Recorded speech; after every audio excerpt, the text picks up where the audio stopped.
여러분, 원래 주방 싱크대 위에 이것이 있으면 그 집은 절대 금전적인 안정을 얻을 수가 없게 됩니다. 혹 여러분의 가정은 이렇지 않으신지 꼭 한번 생각해 보시고, 이러시다면 무조건 버리시고 바꾸시도록 하세요. 여러분 안녕하세요, 이정민입니다. 여러분, 주방은 어느 집이든 재물운을 상징하는 대표적인 장소입니다. 특히 그중 싱크대는 무엇보다 중요한 곳이라는 것이죠. 하여 절대 이런 것은 올려두시면 안 되는 거예요. 그래야 어느 집이든 금전적인 풍요로움이 생기게 됩니다. 첫 번째로, 빈 그릇은 절대 늘어놓지 마세요. 여러분, 항상 그릇이나 접시는 수납장에 보관을 하시는 습관을 가지세요. 절대 싱크대 위에 빈 그릇이나 접시들이 늘어져 있는 일 없도록 하셔야 합니다. 물론 설거지를 하시고 그릇들을 말리기 위해 케이스에 넣어두시는 것이야 상관이 없겠지만, 그냥 아무런 의미 없이 빈 그릇들이 싱크대 위에 올려져 있는 일은 없도록 하셔야 한다는 것이죠. 두 번째로, 여러분 항상 화구는 청결히, 싱크대 볼 안은 단정히 하셔야 합니다. 여러분, 어느 집이든 화구가 정갈하면 무조건 부자가 됩니다. 또 싱크대 볼 안이 청결하고 단정하면 절대 그 집에는 돈 걱정이 생기지 않아요. 네, 이는 주방에 흐르는 기운의 흐름상 그 두 곳이 가장 중요한 곳이기에 그러한 거예요.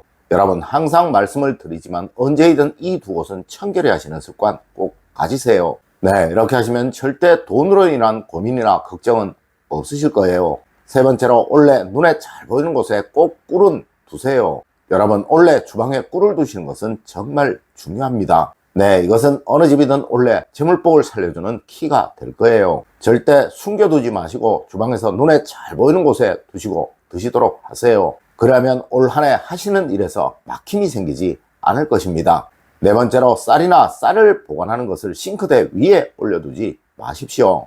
여러분, 쌀은 절대적으로 눈에 보이지 않는 곳, 즉 숨겨진 곳에 보관이 되어야 하는 거예요. 이것은 절대로 싱크대 위에 올려져 있어서는 안 된다는 것이죠. 간혹 조그만한 쌀통을 주방 싱크대 위에 올려두시는 분들 있으시죠? 이렇게 두시려면 항상 약간은 숨겨지도록 두셔야 하는 거예요. 여러분, 풍수에서는 무조건적인 원칙이 비어있는 곳은 다시 차게 되고, 또 넘치는 곳은 반드시 비게 된다라는 것입니다. 하여 재물운을 상징하는 싱크대 위에 쌀이나 물이 항상 놓여져 있다면 이곳으로 흐르는 재물운은 그냥 스쳐가 버리게 되며 절대 모이거나 쌓이지 않게 된다는 것이죠. 여러분, 하여 우리 조상님들은 쌀 자랑하는 며느리 집안 망하게 한다고 하셨고, 이러한 행동은 바로 부뚜막에 쌀을 올려두는 행동이었습니다. 네, 절대 쌀은 아래로 내리시든 숨기시든 하시되 절대 바닥에 바로 두지는 마십시오.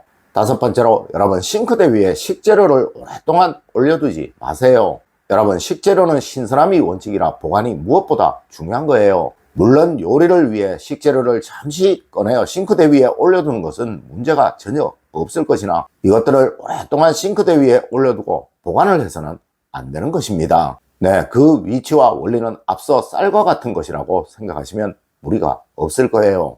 여섯 번째로, 여러분 주방 어디이든 생화가 있어서는 안 되는 것입니다. 여러분, 어느 곳이든 주방에 생화가 있다는 것은 절대로 안 되는 것이며, 특히 이것이 싱크대 위에 있다면 위생적으로도 아주 좋지 못할 뿐더러 이것은 풍수적으로도 정말 최악의 행동이 되는 것입니다. 네, 생화에서는 무조건 미생물이 생기게 되며 이것이 조리할 음식에 들어가는 경우가 생기게 된다는 것이죠. 물론 풍수적으로도 물이 줄을 이루는 곳에 이 생화가 있게 되면 그 기운들이 모두 흘러가 버리도록 만들게 되며 절대 재물운이 쌓이고 모이지 않는 가정이 되도록 만들어 버린다는 것이죠. 네, 그 가정은 항상 버는 것보다 더 많은 것들이 나가는 가정이 될 거예요.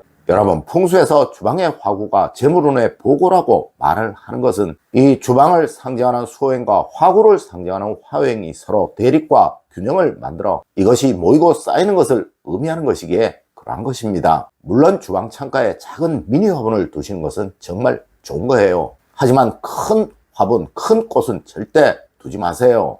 일곱 번째로, 여러분 싱크대 위에 먹고 남은 음식 절대 올려두지 마세요. 물론 누군가는 에이 그런 집이 어딨어 라고도 말을 하실 것입니다. 하지만 여러분, 정말 이런 집들 많습니다. 자, 여러분 혹시 아침에 끓인 국이나 찌개가 남으셨다면 그것들을 어디에 보관을 하시나요? 맞습니다. 부자가 될 사람들은 이 찌개나 국을 냉장고에 넣어 보관을 하다가 이것을 먹을 때 다시 꺼내어서 데우거나 끓여서 드십니다. 하지만 많은 분들이 이것을 그냥 싱크대 위에 두셨다가 혹 화구 위에 두셨다가 다시 끓이거나 데워서 드신다는 것이죠. 네, 이렇게 되면 절대 주방에서 음식 냄새가 사라지지 않게 됩니다. 여러분, 풍수에서는 집안에서 냄새가 나는 것을 정말 좋지 않게 생각하며 또 이것을 가난의 상징이라고 말을 합니다. 네, 항상 드실 만큼만 조리하시고 혹 남으시면 랩으로 싸서 냉장고 안에 넣어서 보관을 하십시오.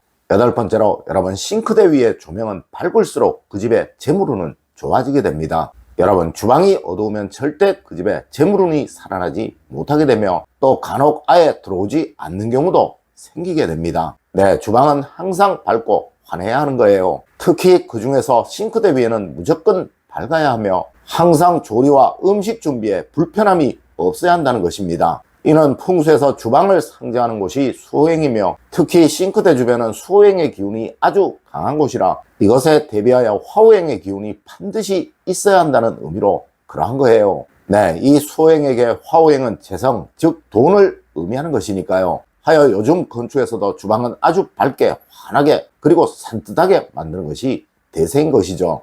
여러분, 주방 싱크대 위를 항상 밝게 만들어 보세요. 분명 이렇게 하시면 여러분은 조만간 큰 재물적인 풍요로움을 얻게 되실 것입니다. 아홉 번째로, 여러분, 칼이나 가위 등은 항상 보이지 않는 곳에 보관을 하세요. 여러분, 칼이나 가위 등 날카로운 것은 항상 서랍 안에 넣어 보관을 하시거나 아니면 칼꽂이에 꽂아 두셔야 합니다. 네, 풍수에서는 이런 말을 합니다. 주방에 날카로운 것들은 가난을 만드는 도구라고 말이죠. 여러분, 그 날카로운 것들이 칼과 가위 등의 도구들이에요. 하여 부자들은 항상 끝이 둥근 또 날카롭지 않은 주방 도구들을 사용하는 것이죠. 물론 이렇게까지는 아니더라도 칼과 가위 등의 끝이 날카로운 도구들은 절대 주방 싱크대 위에 그냥 두지 마시고 가능한 칼꽂이 아니면 서랍 안에 넣어 보관을 하십시오. 열 번째로, 여러분, 싱크대 위에는 절대 돈과 관계되는 것들을 올려두지 마세요. 여러분, 앞서 이곳은 집안에 재물운이 흐르는 혈맥이라고 말씀을 드렸고 또 돈을 상징하는 쌀도 올려두면 안 된다고 말씀을 드렸었죠. 맞습니다. 지갑이나 그 외 돈과 관계되는 것들 또 비싼 장식품 같은 것들을 이곳에 올려두는 일 없어야 한다는 것입니다. 물론 항상 사용이 되는 것들은 비싼 것이 있더라도 전혀 문제가 없으며 또 주방이 부티나도록 되어 있어 나쁠 이유는 없습니다. 하지만 장식을 위한 것, 사용하지 않는 것, 이런 것들 중에서 비싼 것은 절대 주방 싱크대 위에 올려두지 마십시오. 네, 이는 여러분의 가정을 가난하게 만들 물건들입니다. 여러분, 오늘은 원래 주방 싱크대 위에 절대 올려두면 안 되는 것에 관해서 이야기를 해드렸습니다. 오늘 제가 알려드린 이야기 여러분들 꼭 명심하시길 부탁드리며 오늘의 이야기를 마치도록 하겠습니다. 늘 올바른 학문과 올바른 지식을 여러분들께 전하도록 노력하겠습니다. 여러분, 긴 시간 감사드립니다. 감사합니다.